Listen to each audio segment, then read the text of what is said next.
Hey, what's up guys? So in this video we will see how to block unwanted calls on any Poco phone.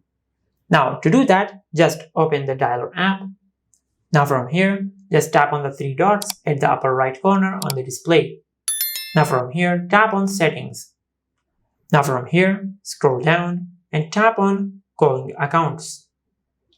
Now from here, tap on advanced settings. Now from here, scroll down and tap on call bearing.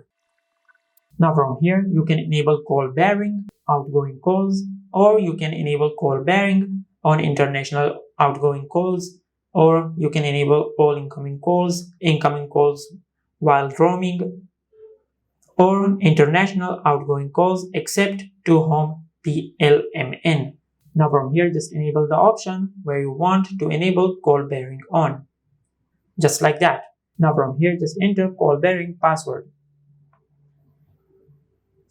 Now from here, just tap on OK. Now for an example, if this error appears, just tap on OK.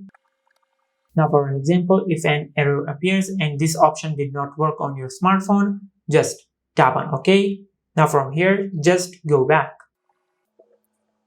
Now from here, tap on caller ID and spam. Now from here, just enable filter spam calls. Once you enable this option, it will prevent suspected spam calls from disturbing you. And also enable this option to identify business and spam numbers. And this is how you can block unwanted calls on any Poco phone. If you found this video helpful, please like the video and subscribe to our channel and hit the bell icon to get notified when we upload a new video.